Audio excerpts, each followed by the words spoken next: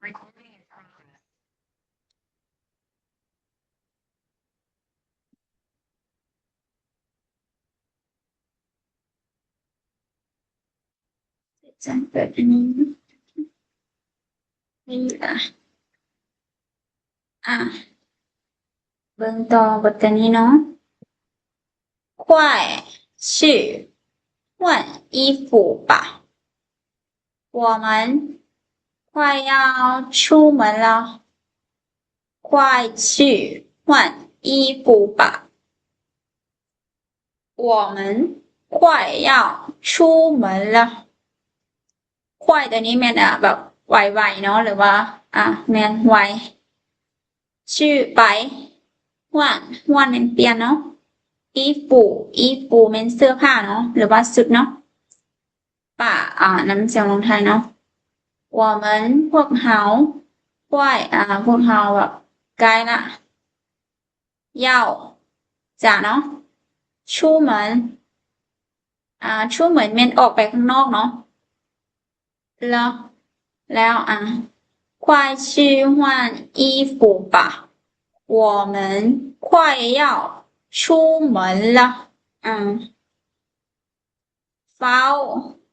ฮิปเฝ้าเนาะฮิปเฝ้าไปเปลี่ยนเครื่องหรือว่าไปเปลี่ยนเสื้อผ้าเนาะพวกเฮา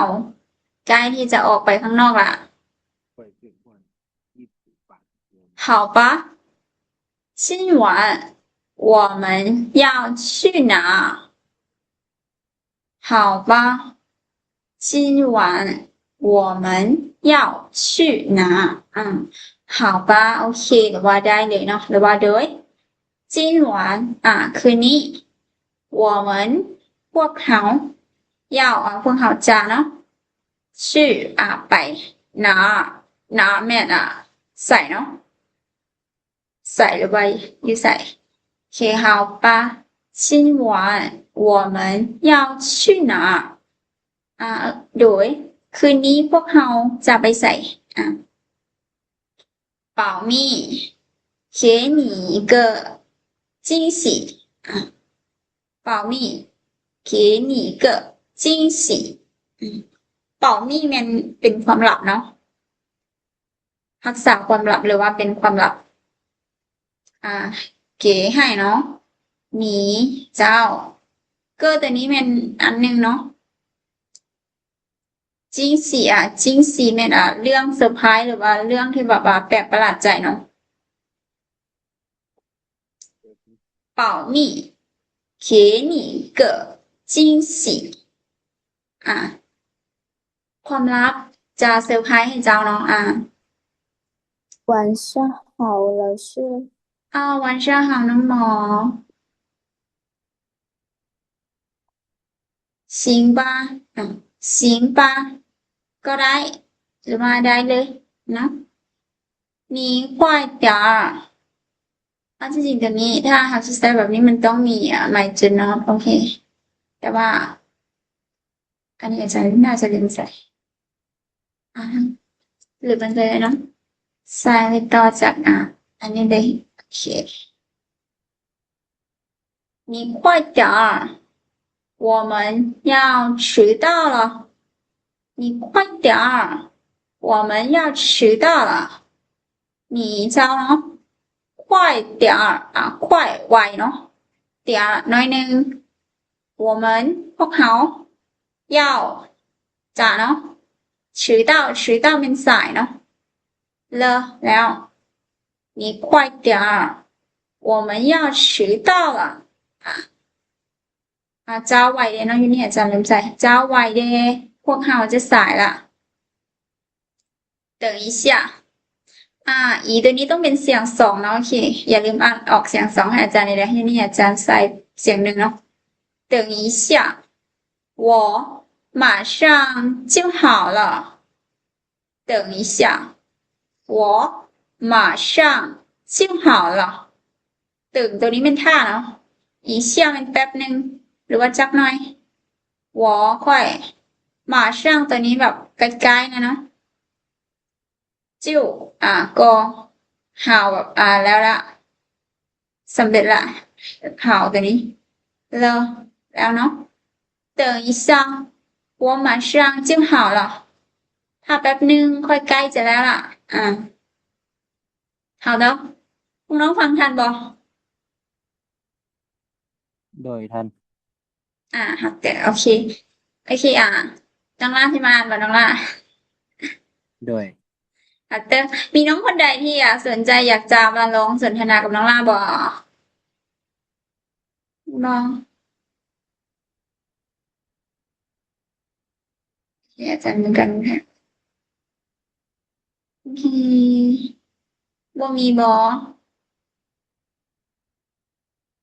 好的เดี๋ยวอาจารย์จะมาเป็นคู่สนทนากับน้องล่าเนาะเดี๋ยวน้องอาจารย์โอเคน้องเกาดอนโอเคน้องน้องล่าเป็น A แล้วน้องเกาดอนเป็น B เนาะ开始快是欢地哭吧我们快要出门了好吧今晚我们要去哪保密เนาะ保密给你个惊喜行吧你快点我们要迟到了迟到了对等一下我马上就好了好的ตัวนี้อ่านออกเสียงเป็นเสียง2ให้อาจารย์เนาะ等一下เนาะ等一下好的等一下我马上就好了好的非常好น้องแก้วดอนกับน้องล่าเนาะน้องคนอื่นยังมีน้องคนใดอยากลองอ่านอีกบ่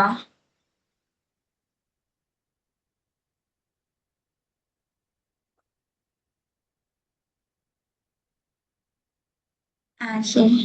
ลาอาจารย์โอเคน้องหมอเนาะโอเคน้องอีกคนนึงเสะดวกมาอ่านบ่น้องโดยให้น้องหมดเป็น A แล้วน้องซิมเป็น B เนาะ开始好的快去换衣服吧我们快要出门了好吧今晚呢今晚我们要去哪儿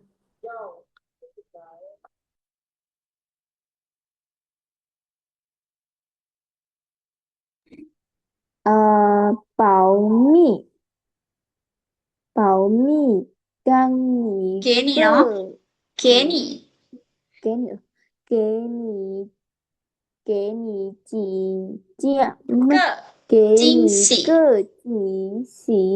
喜给你个惊喜对啦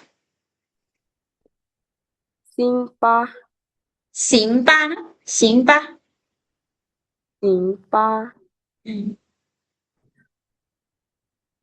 你快点儿我们要迟到了对等一下呢等一下我马上就呢就好了对啦非常好เนาะ好的非常好น้องซิมกับน้องหมอบุคชี好的เฮามาเบิ่งต่อโอเคเฮามาฮอดภาคที่9แล้วเนาะเฮามาเบิ่งอาจารย์จะพาพวกเรามาเบิ่งคำศัพท์สีในภาษาจีนเนาะโอเคสีมันก็มีบ่หลายสีคำศัพท์สีอาจารย์คิดว่าจะง่ายสำหรับน้องเนาะ好的红色สีแดงเนาะ粉粉เนาะอาจารย์ชอบ เฟิ่ง错了粉呢粉色粉色粉色สีบัวเนาะ橙色橙色สีส้มเนาะ黄色黄色สีเหลือง金色金色สีทอง绿色绿色สีเขียว蓝色蓝色สีฟ้า紫色紫色สีม่วง白色白色สีขาวเนาะพี่อาจารย์แปลอันนี้แป๊บนึงสักแป๊บเดี๋ยว可以了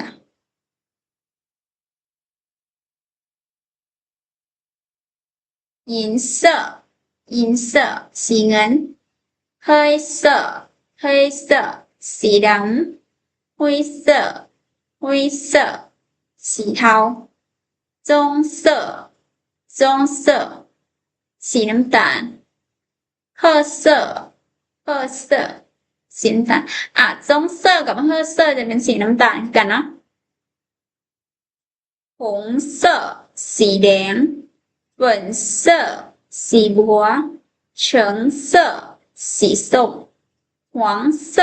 สีเหลือง金色สีทอง绿色สีเขียว蓝色สีฟ้า紫色สีม่วง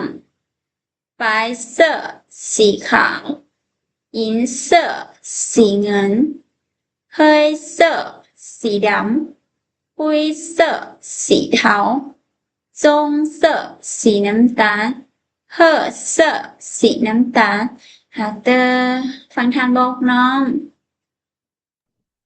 โดย โอเคมีน้องคนใดอยากลองมาอ่านบ่ น้องจาน好的开始น้องแก้วดอนผงเช่อเฟินเช่อ粉เนาะ粉色เฟินเช่อ对เฟินเช่อ对我想想เชิงเช่อ橙เฉิงเช่อ对หวานเช่อ对了จินเช่อลู่เช่อหลันเช่อจือเช่อป่ายเช่อยินเช่อเฮ้ยเช่อหุยเช่อจงเช่อ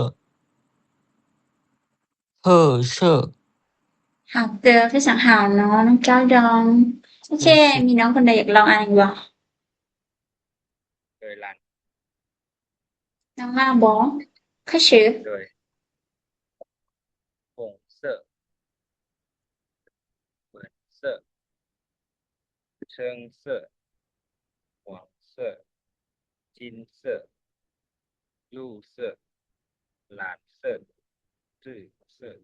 白色银色ที่อาจารย์คือแบบบ่ค่อยได้ยินเสียงน้องล่าเลยเนาะบ่ได้ใจว่าทุกคนได้ยินเสียงน้องล่าบ่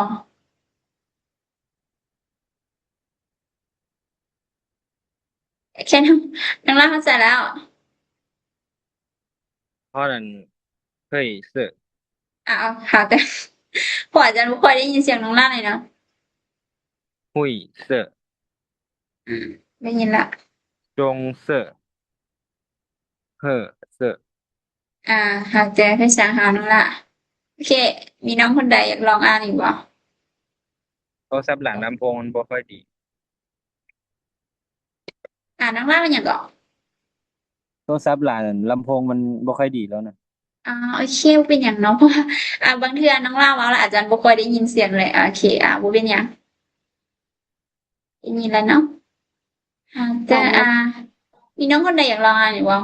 บ่มีแล้วบ่อาจารย์ เขียนน้ำหมอเนาะ开始红色蓝色粉เนาะ粉色黄色橙色黄色金色金เนาะ金色绿色绿เนาะ绿色绿色蓝色มันเป็น绿เนาะ绿色绿色เขียนอะไรอยู่蓝色紫色白色银色黑色หุยเนาะ灰色棕色黄色เคอเนาะ褐色เป็นสัญหาน้องหมอเจออ่านทุกคนแล้วเนาะโอเคเข้ามาเบิ่งตัวนี้คำที่ตัวนี้จะเป็นพวกคำศัพท์เนาะที่มันบรรยายว่าระดับ4ค่ะนะเป็นอยู่ในระดับใดเนาะโอเคเชิญจะเป็นเข้มเนาะโอเคก็คือบอกว่าถ้าสมมุติเฮาสิเว้าสีแดงเข้มเนาะเฮาก็ใส่เป็นเชิญหงเนาะตัวอย่างตัวนี้เนาะอาจจะนำมาใส่เชิญหลานเชิญหลานนี่ก็คือสีฟ้าเข้มเนาะเชิญหลานถ้าสมมุติว่าเฮาสิเพิ่มว่ามันเป็นสีเข้มนะเฮาก็เอาสีเข้มหันมาใส่เอาเข้มหันมาใส่ทางหน้าแล้วก็เอาสีมาไว้ข้างหลังเนาะเชิญหลานสีฟ้าเข้มเฉียนอ่อนเนาะก็คือสีอ่อนเนาะสีแบบอ่อนเฉียนลื่สีเขียวอ่อนนะเฉียนลื่สีเขียวอ่อนเลี่ยงสว่างเนาะเป็นสีแบบสว่างเลี่ยงเลี่ยงหวางสีเหลืองสว่างเนาะเลี่ยงหวางสีเหลืองสว่างอันจะเป็นสีมืดเนาะแบบมืดอันมืดอันหงสีแดงมืดเนาะอันหงถ้าสมมุติเฮาสิเพิ่มมาระดับสีใส่ตัวใดเฮาก็เอาระดับของมันมาใส่ข้างหน้าแล้วก็เอาสีใส่ข้างหลังเนาะอันหงสีแดงมืดตั้นจะเป็นแบบจางๆเนาะหรือว่าอ่อนก็ได้จางๆตั้นสื่อสีม่วงอ่อนนะสีม่วงอ่อนหรือว่าสีม่วงจางๆเชิญเข้มเฉียนอ่อนเลี่ยงสว่างอันมืดตั้นจางอ่อนโอเคฟังทันบ่โดยทันเด้อโอเคลองอ่านบ่น้องล่ะโดยคือสิเนาะเชิญอ่านตัวนี้ต่อเลยเนาะเชิญหลานเสียงลื่เลี่ยงหวงอันหงตั้นชื่อ对非常好น้องล่ะ对ล่ะ非常好โอเคมีน้องคนใดอยากลองอ่านอีกบ่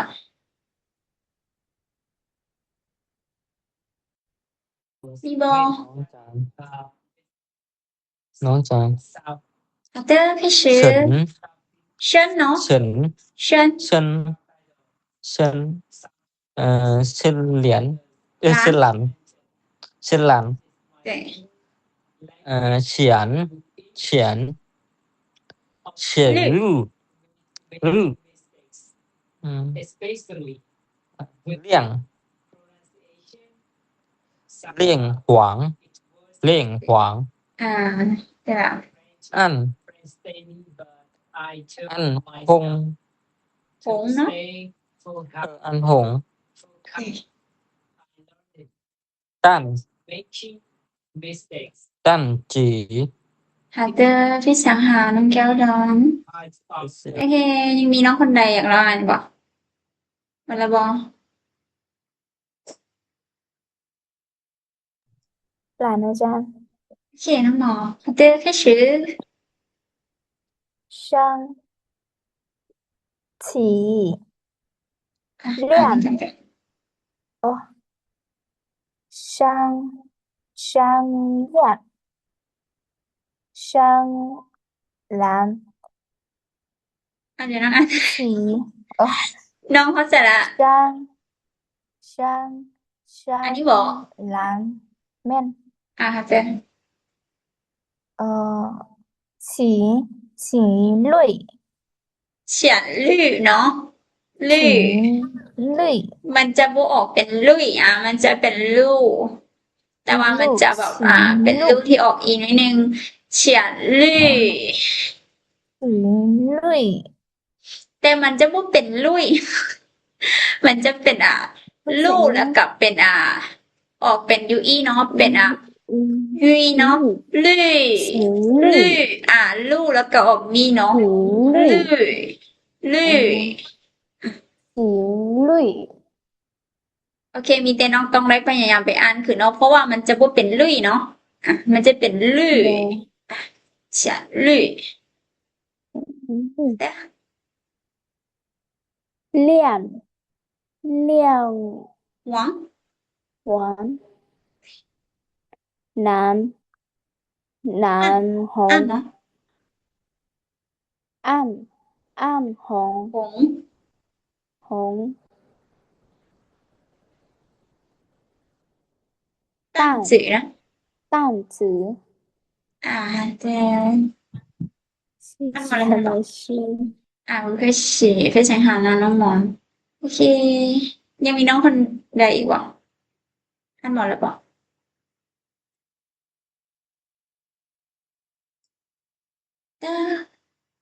เฮามาเบิ่งตัวอย่างเนาะเอาบทสนทนาเนาะบทสนทนาง่ายๆโอเคในที่สุดแล้ว ทุกคนต้องได้เนาะอาจจะแน่ใจ อาจจะมั่นใจว่าบทนี้ทุกคนต้องได้เนาะ你喜欢什么颜色你喜欢什么颜色你เจ้าเนาะ喜欢มัก什么อย่าง颜色颜色เป็นสีเนาะเจ้ามักสีอย่าง我喜欢白色你呢我喜欢白色你呢我ค่อยเนาะ喜欢มัก白色สีขาว你เจ้าเนเด我喜欢白色你呢ค่อยมักสีขาวเจ้าดิ我喜欢浅蓝色我喜欢浅蓝色ค่อยมักสีฟ้าอ่อนเนาะโอเคฟังทันบ่ โดยท่าน โดยทัน หากเจอโอเค มีน้องคนใดอยากลองมาสนทนาบ่ หลาน โด อาย จา ล่ะ รย์ โอเคให้น้องหมอเป็นเอแล้วให้น้องล่าเป็นบีเนาะหากเจอไม่เชื่อ你喜欢什么颜色我喜欢白色你呢我喜欢浅蓝色เดี๋ยว非常好เนาะน้องหมอกับน้องล่า谢谢老师不客气หากเจอน้องอีก2 คน อยากลองมาอ่านเหรออาจารย์คิดว่าบทนี้มันง่ายนะ ลองมึง โอเคน้องแก้วนะโอเคน้องอีกคนหนึ่งเด็กสะดวกบ่โอเคบ่สะดวกละบ่เป็นหยังเนาะโอเคน้อง น้องที่น้องๆ2คนที่อ่านไปก่อนมีน้องคนใดอยากสนทนากับน้องแก้วดอนบ่ โดย โอเคให้เมื่อกี้น้องล่าเป็นB เนาะ โดย โอเคซันให้น้องล่าเป็น A แล้วให้น้องแก้วดอนเป็น B เนาะ好的开始你喜欢什么颜色我喜欢白色你呢我喜欢偏蓝色ตัวนี้จะเป็นเฉียนเนาะเฉียน浅蓝色好的非常好น้องล่ากับน้องแก้วดอน很棒好的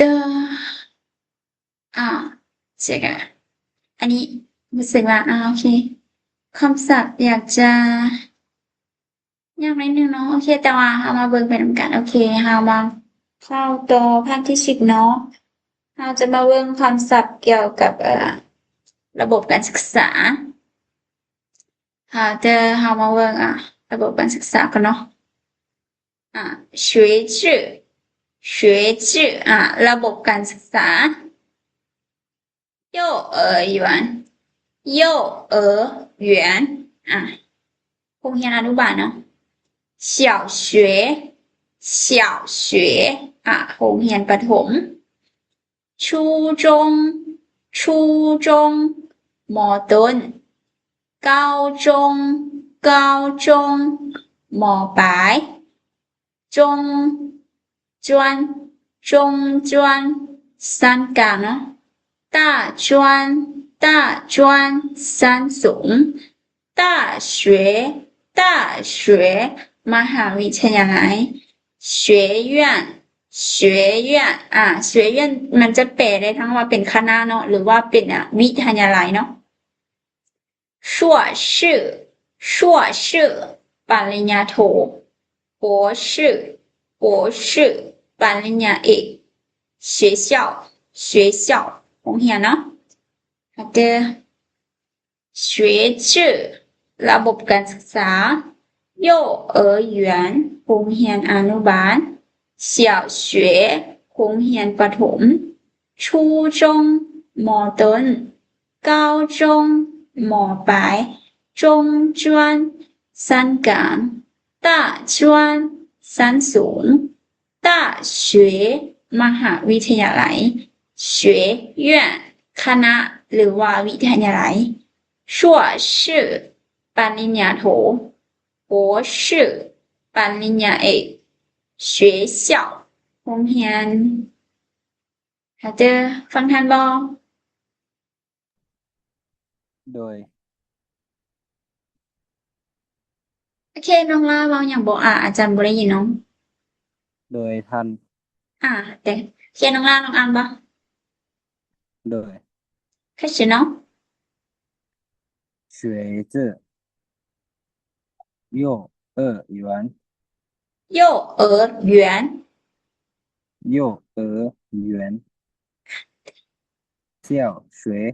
小学初中高เนาะนั่นไหนก่อน高中中专大专非常好大学学院硕士我是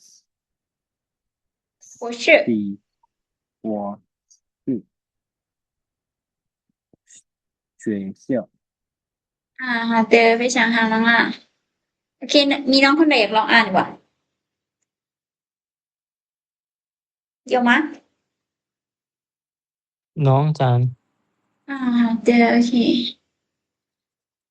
เริ่มแล้ว开始เนาะ学制เนาะ学制对幼儿园小学初中告终中转大转 จวนเนาะจวน大转大学学院硕士博士学校จะไปช้างเฮาน้องแก้วดำโอเคน้องคนอื่นที่ยังบ่ทันอ่านเนาะถ้าพวกน้องสนใจอยากอ่านเอาเป็นมื้ออื่นเนาะเพราะว่าเวลาวันนี้มันได้หมดละโอเคเดี๋ยวมื้ออื่นพวกเฮามาเรียนต่อเนาะ下课啦明天见拜拜老师谢谢老师好不客气明天见再见明天见拜拜了拜拜